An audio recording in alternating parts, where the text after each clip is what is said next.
tu carrera te ha llevado a estar en Israel y a ser neurocirujano y a operar tumores y varias cosas, pero además algo más diferente que probablemente en México o en otros lados no te tocaría. Platícanos un poquito. Bueno, la situación es que por azares del destino estuve en un lugar donde atendíamos a muchos heridos por heridas por arma de fuego, y esto llevó a entrar en un campo que es denominado neurotrauma. Con esto eventualmente llegué a Israel y continué, además de la especialidad que tenía de tumores y otras cosas, de seguir con neurotrauma. Fundamos un nuevo departamento de neurocirugía en el norte de Israel. Es el séptimo que se abrió después de 30 años que no había otro servicio, el último que se estableció en Beersheba, y apenas 2 semanas después de que abrimos el departamento surgió que empezamos a recibir heridos del país vecino Siria, que se encuentra en una guerra civil muy sangrienta, y empezamos a recibir a heridos de esta guerra. Y así es como empecé a hacer lo que hoy vine a presentar. Oye, ¿qué tan complicado es? Porque cuando dices de Siria, primero piensas, Siria es un país que está en guerra no declarada totalmente, pero digamos, en conflicto con Israel. Y se hace extraño cuando dices, heridos de esa guerra, de una guerra que no le corresponde a Israel, están siendo atendidos en Israel. O sea, ¿cómo es este concepto? Porque es como que diferente, ¿no? Es un concepto humanitario, ¿okay? Y así es como surgió. Lo primero que pasó es que trajeron a heridos a la frontera para buscar servicios, porque en Siria ya no existen los servicios médicos. Si lo han visto en las noticias, hospitales han sido bombardeados con pacientes dentro de los hospitales. No tienen ningún servicio médico y eventualmente llegaron a la frontera. Y así es como el ejército en una noche habló con el director de nuestro hospital y le dijeron, tenemos heridos de la guerra de Siria. Y nuestro director dijo, tráiganlos a nuestro hospital. Y así es como empezó, como una acción humanitaria que no tiene relación con la etnicidad o de la pertenencia a otro país o la situación en guerra. Se hizo simplemente por atender a personas necesitadas de atención médica. ¿Y cómo se respira esto? ¿Cómo se siente? Digo, ¿cómo sienten los sirios? Yo sé, les salvas la vida, pero vienen con sus familias. ¿Cómo vienen? Porque de repente llegan los heridos. ¿Cómo llegan primero? Porque tienen que cruzar una frontera en conflicto que está cerrada en algunos sentidos, y 2, vienen solos con sus familias. ¿Cómo reaccionan cuando de repente a lo mejor se levantan o le dicen te están operando y te están salvando la vida en Israel? Primero, muchas de la cuestión logística no estoy, ¿cómo se dice?, autorizado para hablar de ella, porque se mantiene en secreto para proteger a los civiles sirios o incluso a los rebeldes sirios que llegan a nosotros.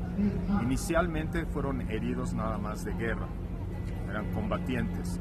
Posteriormente empezaron a llegar lo que llamamos el collateral damage, sí, el daño colateral, y empezaron a llegar mujeres y niños, wow, que también fueron heridos ya sea por explosiones o por impactos de bala. No nada más de bala, sino heridos de todas cosas que están atendiendo en el hospital.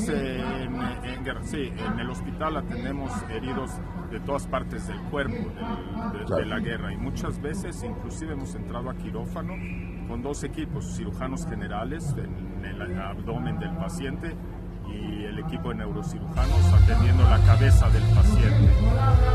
Oye, ¿y cuando entra? Bueno, nos tendremos música de fondo. Sí. Decía, estás con los 2 equipos. Ahora, lo que es importante saber es que estos pacientes al principio, o estas gentes llegaban con pérdida del estado de alerta, o sea, estaban inconscientes. El primer paciente que tuvimos que despertó en nuestro departamento, en el momento que se enteró que estaba en Israel, lo primero que quiso hacer es saltar por la ventana.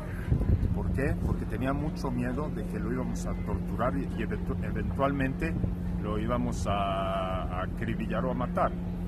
Cuando entendió que no pasaba esto, cuando se fue del hospital, él estaba muy agradecido, pero aún tenía mucho miedo de hablar y de decirnos algo sobre él. Y esto fue dándose poco a poco el cambio.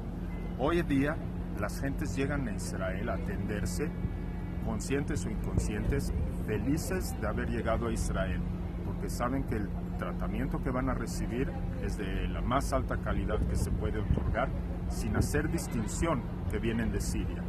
En el momento que en nuestro hospital entran por la puerta del hospital, en ese momento dejan de ser sirios o musulmanes o cristianos o judíos. Son pacientes y tenemos a los que dan el tratamiento, a los doctores o lo que llaman en inglés caregivers. Oye, y tú, como mexicano, atendiendo en un hospital israelí, ¿sí? ¿Cómo te sientes con esto? O sea, ya sé que cuando entran son pacientes, pero no dejas de tener el sentido de... Ellos están en un conflicto, en una guerra, en una trágica guerra donde muchos ni la deben y la están pagando, ¿sí? Y están llegando a Israel con el que también tienen una guerra, o sea, una situación complicada. ¿Tú cómo la vives? ¿Tú cómo la sientes?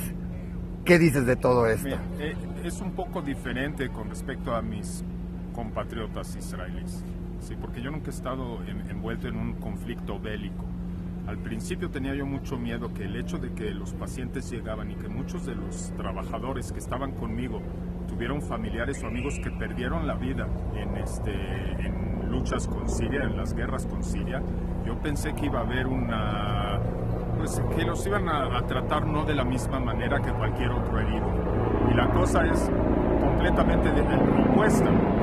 Todo mi equipo, y eso me siento orgulloso de que tienes trabajo, no han dejado de interesarse en tratar a estas gentes a pesar del peso que trae, las horas de trabajo extra, lo que vemos, porque ver al ser humano fracturado como cuando vienen después de una explosión o heridos por toda la cuestión de la guerra no tiene precedente. Y entonces por ese lado lo que puedo decir es que me siento orgulloso y es un honor para mí poder tratar a estas gentes y darles la opción de seguir viviendo, porque una de las cosas que marca mi quehacer es que no hay nada más valioso espiritualmente que otorgarle a una persona la oportunidad de seguir viviendo. Oye, nos has dicho casi todo. ¿Qué quisieras que la gente supiera aquí en la Ciudad de las Ideas de esto? Que se quede con esto. ¿Qué es el mensaje que podrías dejarles de lo que es Siria, de lo que se está viviendo en Siria, de lo que se vive en Israel y de lo que representa salvar vidas en cualquier lado del mundo? En primer lugar, que el hombre es hombre aquí en China, en Siria, en Israel.